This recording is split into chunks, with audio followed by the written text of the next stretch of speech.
اور بھائی اس کے لیے میں کہتا ہوں کہ اس کے لیے ایک بہت اچھا نسخہ یہ ہے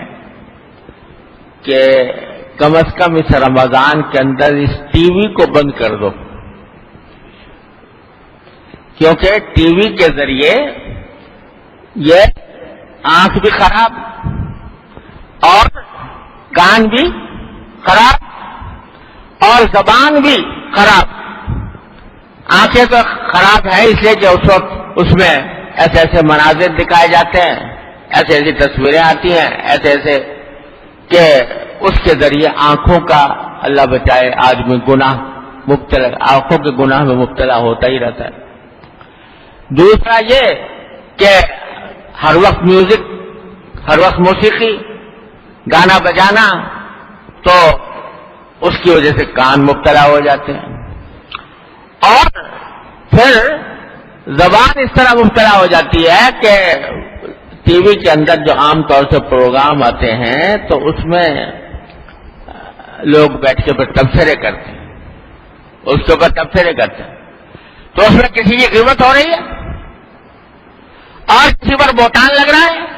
کسی پر الزام لگایا جا رہا ہے، کسی کی دل آزاری ہو رہی ہے، اس سب میں آپ شریک ہو۔ غیبت اس طرح کرنا ناجائز، اسی طرح غیبت سننا بھی ناجائز۔ تو اس طرح یہ جو اللہ بچائے ہمارے دور میں ٹی وی نے ہم لوگوں کو مبتلا کر رکھا ہے، آنکھ کے گناہوں میں بھی، کان کے گناہوں میں بھی، زبان کے گناہوں میں بھی۔ تو بھائی ذرا رمضان کے اندر خدا کے لیے اول تو اصل میں اس کو دیش نکالا ہی دینا چاہیے، لیکن کم از کم یہ طے کر لیں کہ رمضان کے اندر نہیں کھولیں گے، بند کر کے رکھ دو، تاکہ ان چیزوں کی حفاظت کم از کم ہو جائے۔ اگر اللہ تبارک و تعالیٰ کے حکم اور اللہ تعالیٰ کی اطاعت میں یہ کام کر لیا اور رمضان اس طرح گزار لیا تو کچھ بعید نہیں کہ اللہ تعالیٰ رمضان کے بعد بھی پھر توفیق عطا فرما دے اور ان گناہوں سے بچنے کی توفیق ہو جائے، کیونکہ ایک حدیث میں رسول کریم سرور دو عالم صلی اللہ علیہ وسلم کا ارشاد ہے کہ من سلم لہ رمضان سلمت لہ السنہ، جس کا رمضان سلامتی سے گزر گیا اس کا سال سلامتی سے گزرے گا، یہ فرمایا۔ تو اگر ہم نے یہ مہینہ گزار لیا اس طرح کے گناہوں سے بچ کر، دل میں تقویٰ کی شمع روشن کر کے، اللہ تعالیٰ کا دھیان دل میں پیدا کر کے، اللہ تعالیٰ سے تعلق کو مضبوط کر کے، تو انشاءاللہ اللہ تبارک و تعالیٰ کی رحمت سے امید ہے کہ رمضان جانے کے بعد بھی اللہ تعالیٰ ہمارا سال بھی سلامتی سے گزارے گا۔ تو بھائی اصل بات لعلکم تتقون میں یہ نکلی کہ روزہ اس وقت در حقیقت اپنے صحیح فوائد ظاہر کرتا ہے جبکہ آدمی اس میں گناہوں سے بچنے کا اہتمام کرے، اور اس کا ایک راستہ یہ بھی ہے کہ رمضان کے مہینے میں اللہ تعالیٰ کی طرف رجوع جتنا زیادہ ہو سکے کرو، اوقات کو ضائع ہونے سے بچائیں، جو وقت ملے اس میں تلاوت قرآن کریم کی زیادہ سے زیادہ کی جائے، چلتے پھرتے اٹھتے بیٹھتے زبان پر کوئی ذکر ہو، اور اس ذکر میں سب سے بہتر ہے سبحان اللہ والحمد للہ ولا الہ الا اللہ واللہ اکبر، سبحان اللہ والحمد للہ ولا الہ الا اللہ واللہ اکبر۔ ایک حدیث میں آتا ہے کہ اللہ تبارک و تعالیٰ کو یہ کلمات تمام بہت ہی محبوب ہیں، لہذا جو بندہ یہ پڑھتا ہے کثرت سے تو وہ بندہ بھی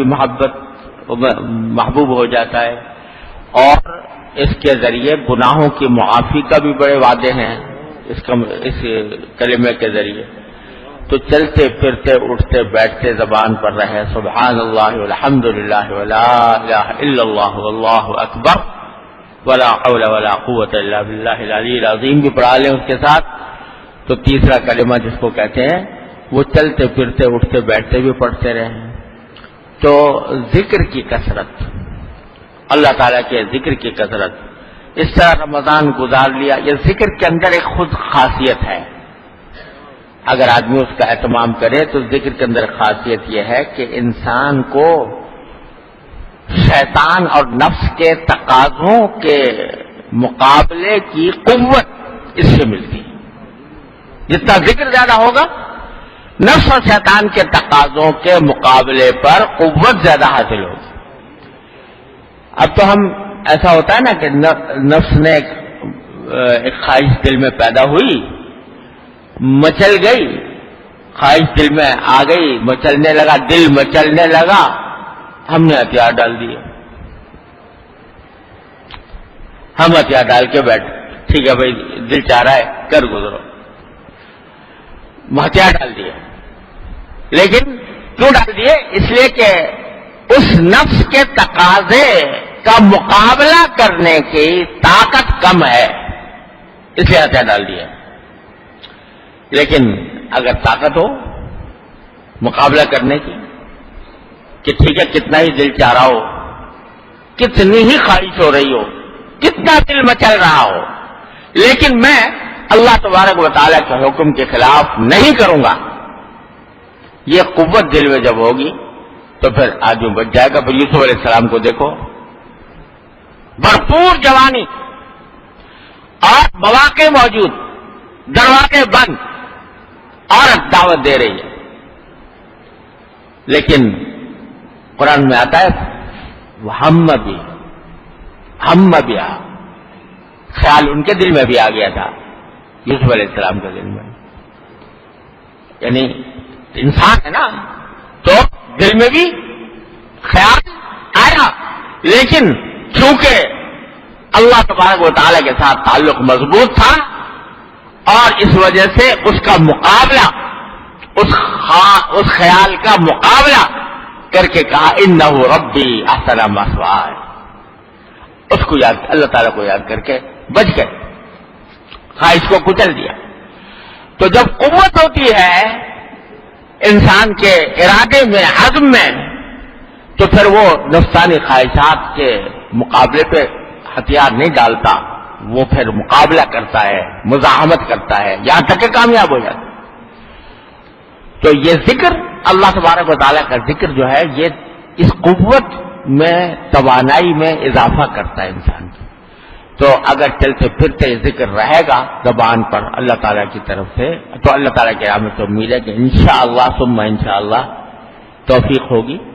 اور بچنے کی بھی توفیق ہوگی، گناہوں سے بھی بچنے کی توفیق ہوگی، تقوی حاصل ہوگا، جو اصل مقصود ہے سارے رمضان کی کاوش کا. اور بھائی جتنا ہو سکے نفلی اعمال، عام دنوں میں تہجد نہیں پڑھا جاتا، سحری کے اندر اٹھتے ہی ہیں، تھوڑی دیر چند پہلے اٹھ کے کچھ نفلیں پڑھ لیں، کچھ اللہ تبارک و تعالیٰ سے جو نفلی نمازیں عام دنوں میں نہیں ہوتی، ان دنوں میں سراق ہے، چاش ہے، اوابین ہے، یہ نمازیں عام دنوں میں نہیں ہوتی، تو اس میں کوشش کر لیں. اس طرح رمضان گزرے تو انشاءاللہ اللہ تعالیٰ کی رحمت سے امید ہے کہ رمضان کا صحیح فائدہ بھی حاصل ہوگا اور اللہ تعالیٰ ہمارے دلوں میں تقویٰ کی شمع بھی انشاءاللہ روشن فرمائیں گے. وآخر دعوانا الحمدللہ رب العالمین.